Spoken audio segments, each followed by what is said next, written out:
go. And there's nothing else I can say to that, but damn.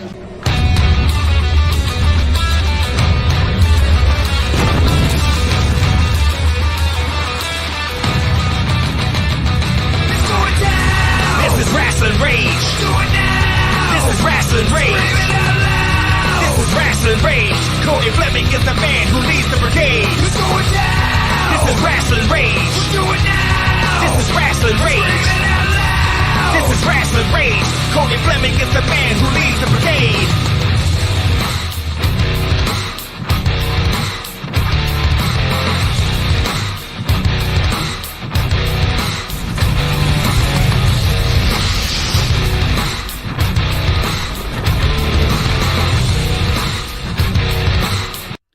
Rasslin Rage t-shirts are available on prowrestlingtees.com/Rasslin Rage. Just click the link in the description to visit our store on Pro Wrestling Tees website. Every shirt is 100% cotton and available in sizes up to 5X. Show your love for Rasslin Rage and get yours today.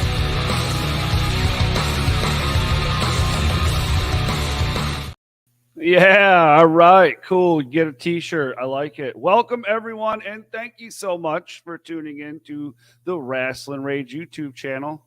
Hello and welcome. If you love everything wrestling, behind-the-scenes scoops, wrestler interviews, and more, than you've come to the right place. Before we dive into today's epic conversation, do me a quick favor. Hit that subscribe button. Also, give us a thumbs up.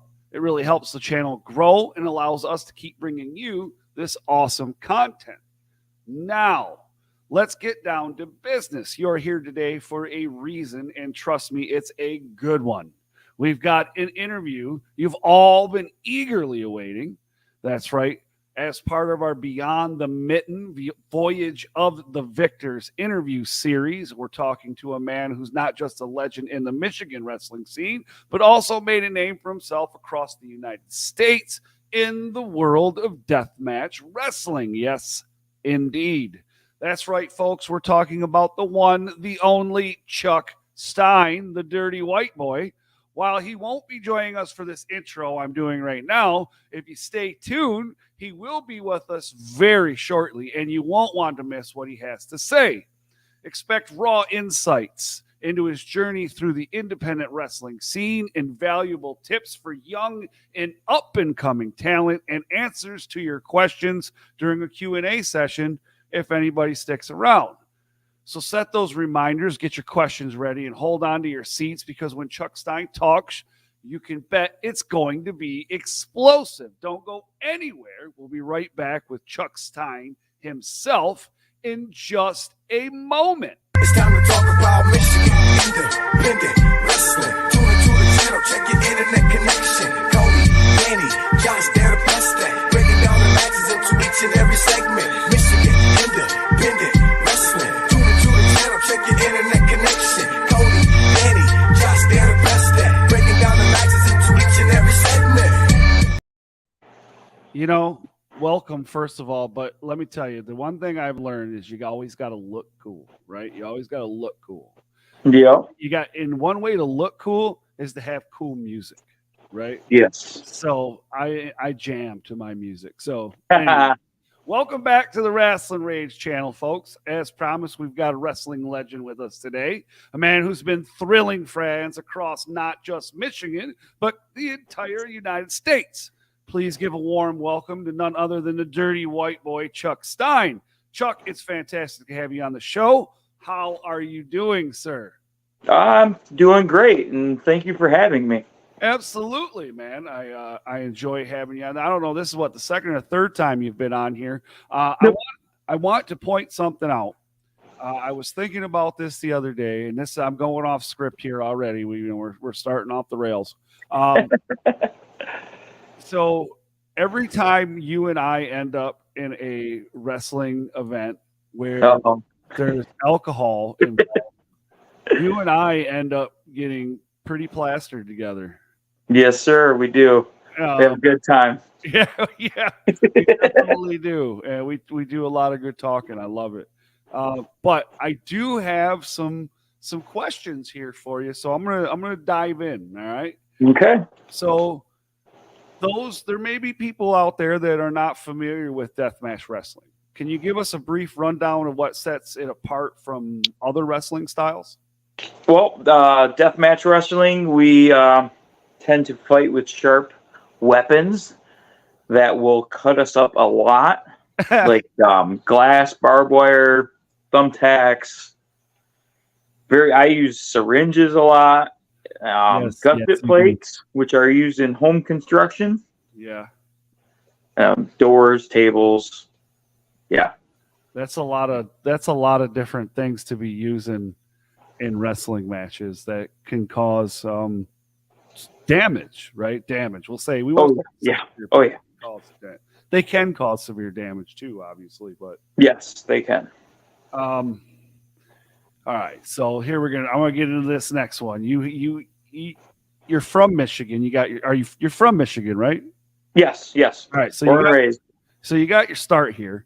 You made a name for yourself here in Michigan, but how did you get into deathmatch wrestling? What was your earliest experience like in deathmatch wrestling? Well, I mean, my love for deathmatch wrestling goes back to the 1990s, like Necro Butcher and Man Pondo and Ian Rotten. Like they worked in Michigan a lot, and deathmatch wrestling wasn't as big back then, but like ECW was kind of borderline. It was more hardcore, and like FMW in Japan, and that it all kind of came about like right when I first started going to indie shows when I was like 17, 18. So the love for it's always been there. Yeah, for sure. So like what that got you into it? What was your earliest experience? My earliest professional experience? Yeah, with deathmatch wrestling. Okay. What I would say when Horse Slam came about, Briar Wellington. Because that was like what, 8 years ago? 2017. October 2017 was the first show. All right. And we did, the main event was me and Briar. We did thumbtacks, and that was when I first introduced the barbed wire bat as a part of my character. Interesting. I like it. That's good. And then we had our first official death match at Horror Slam in June of 2018, and it just took off from there. It absolutely did. That is for sure. You're traveling quite a bit. And how did you make that transition from wrestling primarily Michigan to performing all over the U.S.? What was that journey like for you? Well, I mean, first I had to build my name here in Michigan before I was giving them opportunities. And like I had done a couple shows in like Ohio, just regular shows, but my first out-of-state deathmatch show was actually a deathmatch tournament in Indiana for AWR, Asylum Wrestling Revolution, in 2019. I was in their first tournament. And like this was my first, like I say, my first real venture out of Michigan as far as being a deathmatch wrestler, kind of known in Michigan, but not really known anywhere. When I came out to the ring at that show, I came out to silence, which after being in Michigan for so long was very weird for me. It was a little awkward, but I was like, okay, they just don't know who I am. Let me show them who I am. And at the end of the match, they were chanting my name. So, well, that's pretty good then. Yeah. Speaking of, so this is another off the script. So, this isn't really in there, but you're coming off a big deathmatch tournament win, aren't you not? Over there at Horror Slam this weekend, Yep. the Murder City. Is this the Murder City Death Cup? Is that what they call it? Yes. Yep. Yeah. Murder City Deathmatch Cup 2. Dose. I won the second one. Okay, so you won Dose. Yes. Tool in Korean. Don't you have that trophy right there? Yep, I do. Show them. I do right here. We can show everybody. Hey, look at that big thing. Here, let me open this up here. Oh wait, boom, there it is. Let you see, Murder City Deathmatch Cup 2. Yes. September 2023. Very I good. haven't drank any beer out of it yet. Ah, After I got to the back of the locker room, I was like, man, I should have stood in the ring and drank beer out of this thing. yeah. Well, now you know. Yep, I know for next time. Right, you do know for next time. That is good stuff. And you're going. Speaking of going national and you're traveling. Is it this weekend or next weekend? Because I know This weekend, Saturday. Saturday. Tell me where you're going. Can you tell me about that a little bit? Yep. Saturday, I will be in Denver, Colorado for the 14th annual Slave to the Deathmatch tournament. Oh, damn. And this will be my 4th one in a row that I will be participating in. That's awesome, man. How they structure their tournament is the first round is tag team matches. And my tag team partner is actually Dr. Redacted, who is pretty hot right now. Pretty good, huh? And he recently just won the Insane 8 in Wisconsin. So we got 2 deathmatch tournament winners teaming up at another deathmatch tournament. That's pretty sweet. I've just recently started hearing this Dr. Redacted's name, and I'm, no offense to anybody, but I'm not huge on deathmatch wrestling. I know a few, and I do watch some deathmatch wrestling, but I'm not like, whoa, crazy. And, so like, this Dr. Redacted guy, I hear is pretty crazy from my understanding. Yeah, we've had we were in a 3-way match together before. Good. Yeah, so we got a comment from the crowd in there. They're saying, yeah, wild. No, this is casual Chuck. This is casual Chuck. Very good, very good. I just want the Slave to the Deathmatch tournament. It starts round 1 is tag teams, and then the winning team actually faces each other in round 2. Oh, damn! So that makes it a little unique. Damn!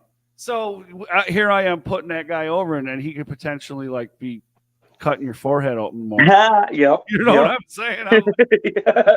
Damn it! Or the other way around. Right. Or the other way around. But there's potential either way. So that's awesome. You're getting out and you're doing some big things. Do you have any cities or states outside of Michigan that's particularly memorable for you, or any favorite venues? Like Denver. I love going out to Denver. Like I said, this is my 4th time going, and I get a great reception when I go out there. So we have a question real quick about Redacted. Is this going to be available for video later? Should be awesome. The Slave. I'm not sure about video later. It will be on Fight, though. And the tournament is Saturday and Sunday. It's a 2-day tournament. Well, that's pretty awesome, man. All right, so back to the venues and states and outside. You're just saying you were talking Denver. Yep. I love going to Denver. They take care of me. They treat me good. The fans love me out there. Well, that's good. That's always a good thing. A couple times going down to Tennessee. I've enjoyed those shows. Good. Yeah. What you got? Any venues that you're particularly in favor of? Maybe hold a special place in your heart. I mean, out of state, not really. Okay, fair enough. Back in Michigan, yes, like the Lincoln Park Community Center. We've had conversations about that. Yes. Very drunk conversations, but they were good conversations. Yes. Nonetheless, right? Yep.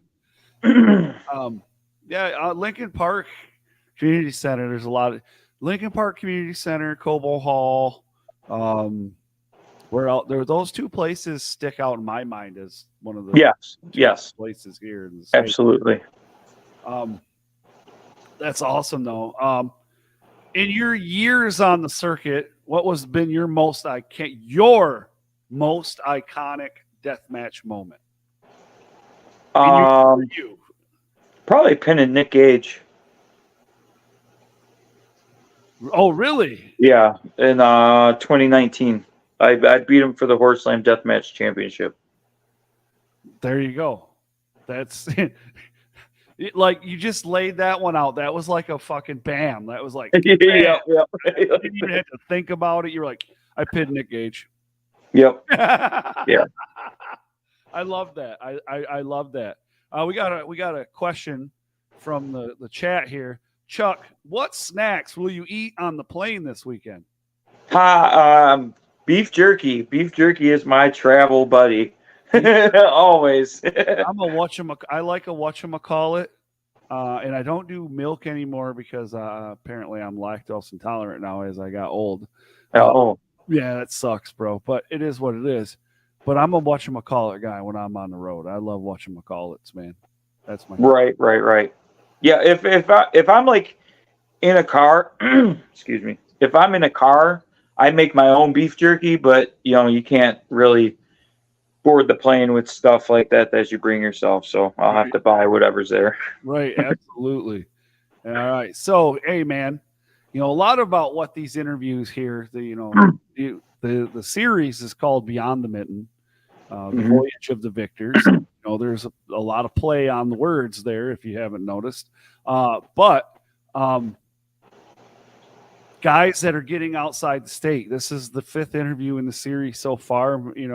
I may be taking just a little bit of a break, but so far, most of the guys are, every one of the guys are working outside the state and doing big things. What's the best piece of advice you could offer to young aspiring wrestlers who are interested in deathmatch or independent wrestling at all? Anything. I mean, you got your character. Like for me, my character is me, and that makes it easy. If you really have to work at who you are in the ring, I think it makes it a little more difficult. So just stay true to who you actually are. Like in the ring, I'm a little more amped up. I'm a little more hyper, but it's still me. Right. And I think everybody knows that. Yeah. So like I had mentioned going to Indiana, they didn't really know who I was. So you just got to show them who you are, and it's see how they react. For sure, absolutely. I like that. And I've had a couple you've seen who's been on. We've had Tommy on, we've had MM3, we've had Karam, we've had Isaiah Browner on so far. All guys that have been on before, and a lot of the advice is the same stuff. And today, this was a different piece of advice, so I like that.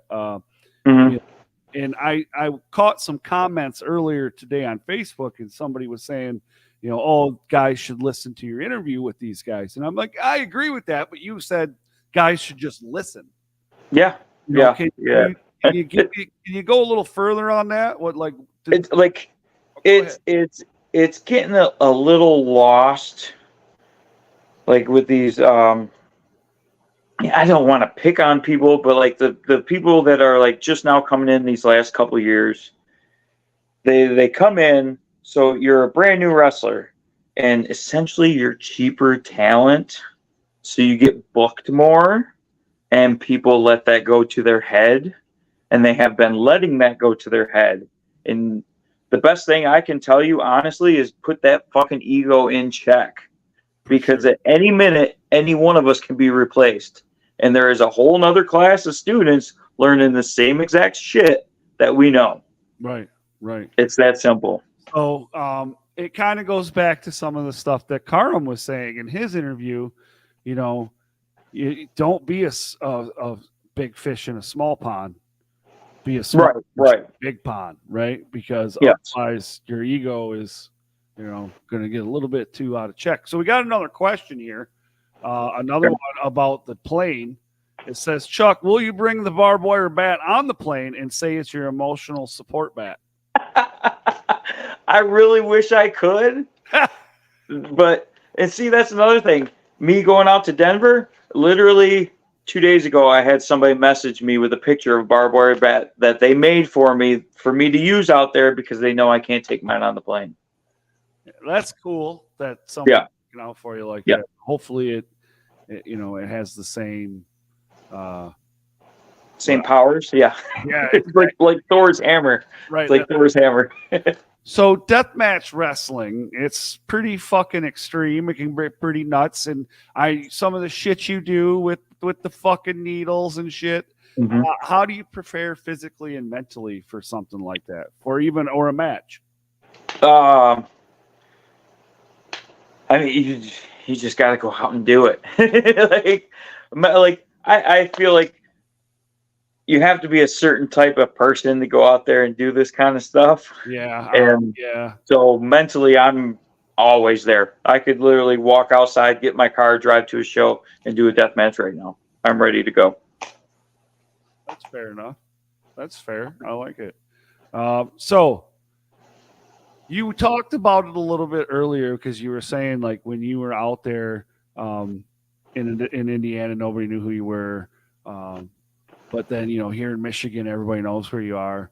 And, now in Denver, everybody knows, a lot of people know who you are. How important is that fan base to you, especially when you're on the road? Oh, it's real. Like, everybody wants to have fans. Like, and I make it a point to reach out to fans and interact with fans, whether it be at intermission, while I'm in the ring, while I'm walking to the ring, on social medias. Like the fan, if it wasn't for the fans, who would we be doing this for? Absolutely.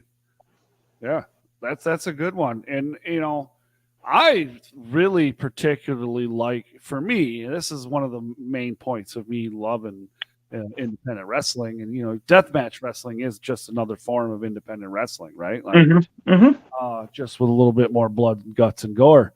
Yeah. But is that fan interaction? You're not gonna get this kind of fan interaction, or the interaction with the wrestlers at WWE or AEW. It's just not going to happen, and you're going to spend way more money to even go and watch. And what's sitting in the yeah, you could say I was there. Okay, whatever. Yeah. Set up in the nosebleed, but man, I could sit in the first 5 rows and be right in all the action. And if you're at XICW, they end up in your seat, or in your lap most of the time. It's splattered with my blood, Right. Man, this guy's got some great questions. Are you ready? Chuck, will you bring... Oh, no, wrong one. Here we go.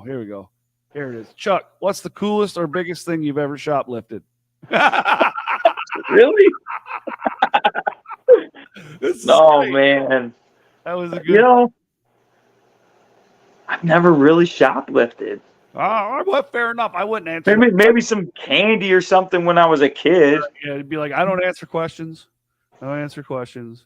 Do you have a warrant? No. So we talked about Denver. You're going out there to slay the death match. Do you have any other exciting upcoming matches or projects that you could share with us? Obviously, well, for a different podcast, the Spooky Dust podcast is having a Halloween special this year on IWTV, and I'm a part producer on it. So that's cool. That's something different, and we're having the main event is going to be at Eloise Asylum, a place that I work at here in Michigan. Haunted house, haunted attraction, all sorts of stuff go on there. The Roots Festival is going to go on there too. Yep. I'll be in Denver, but that opens up September 23rd. So from September 23rd to November 4th, I'm not doing any wrestling. I will step away for that month and a half. But I'm sorry, there is one show that I will be doing. I don't know if I'm supposed to say it, but it's Theater Brutality for XPW. So I don't know if I was supposed to announce that yet, but I am anyways. All right, fair enough. I like it. That's coming on the day that Eloise isn't open, so I'm able to do it. So this dude asked, yes, he works for a haunted house, Eloise. Yep. And have you ever seen a real ghost? I have not. I'm going to put this up here so that have you ever seen a real ghost? Yep. I have not. But no, he does actually work for Eloise, and that's pretty cool. And there's actually a couple people that are involved in independent wrestling that work for haunted houses in the state of Michigan. Yes. It's like when I started working there, I was just like, okay, it's an acting job, That's what, and it's like the wrestling world and the haunt world are so similar in how they're run and how just how everything is. Yeah. There's a lot of similarities. So you weird. assimilated very well, is what you would say. Yeah. That's I can see that though. I really can, especially in the deathmatch scene. Very much so in the deathmatch scene. And I don't mean any disrespect. It's a different breed of people, and I don't mean that. It's just they're different, and they like different things. And then, so last haunt season, our last night was Extreme Night, and they had me and Asmodeus. You remember Asmodeus? Yes. He works there too. Oh, dang. They had us doing deathmatch wrestling in the basement, and we did that shit for 4 hours. And then we were like, "Yeah, I've had enough. I've had enough. Syringes and the barbed wire bat, staple gun, all that stuff for 4 hours. Oh, and I did that all with a broken toe that I broke that night when the first group of people walked through. Oh, fuck that noise. You're nuts, dude. But like I said, different breed. So as we're gonna wrap this up. But yep. Do you have any final thoughts or messages you'd like to share with your fans or young wrestlers that are looking up to you? I mean, to the younger wrestlers, just keep your ego in check, and you will go a lot further. Yeah. More people will want to be around you. More people will want to book you. You will gain more fans that way. Like, it's the best way to put it. Yeah. Put your ego in check. Put your ego in check. Now, I know eventually you and I are going to end up in some wrestling place, and we're going to end up drinking beers again, and we're going to end up, of course, shooting shit again. It's always a good time just shooting shit with Chuck Stein. I tell you, man, we have some good conversations, dude. I don't know, man. We just get to rapping and time passes and shit happens, and there's old matches going on, and you and I are talking about wrestling and what have you. But, we got another question. Hold on. What's the most you've scared someone? The most I scared someone? I mean, I've scared people to where they just turn around and run right into the wall. I haven't made anybody pee themselves yet, but... So there's like goals you guys set, and you guys like, all right, I would like to make someone shit themselves. Absolutely. Absolutely. All right. I mean... Fair. And this really hasn't been announced yet either, but like Eloise has won some awards.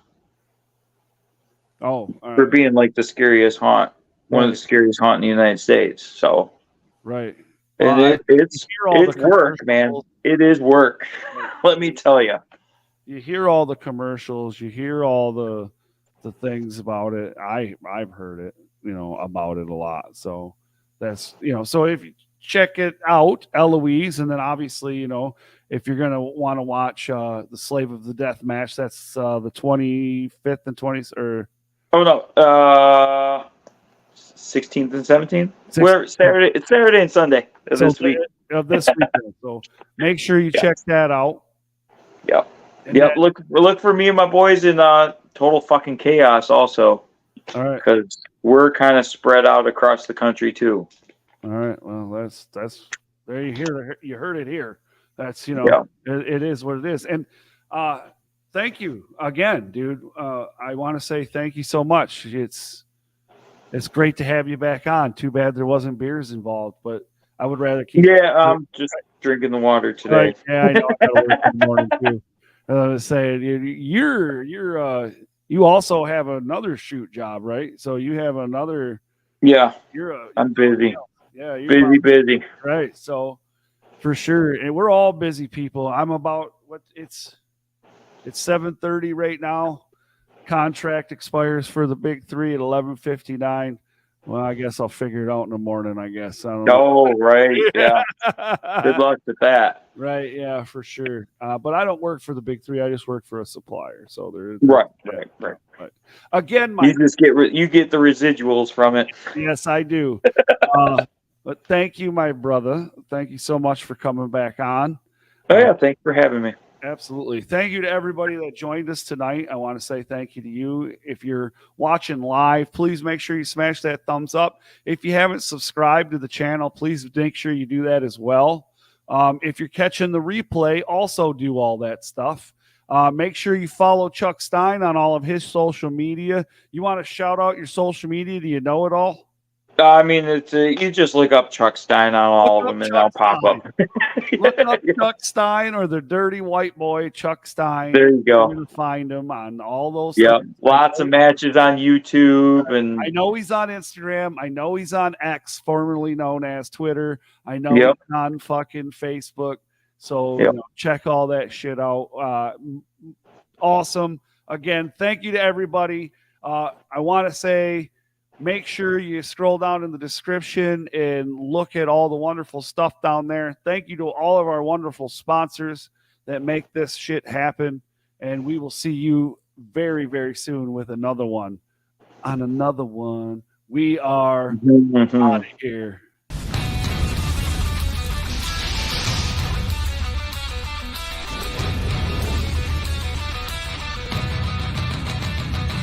This is Rasslin Rage. This is Rasslin Rage. This is Rasslin Rage. Corey Fleming is the man who leads the brigade. This is Rasslin Rage. This is Rasslin Rage. This is Rasslin Rage.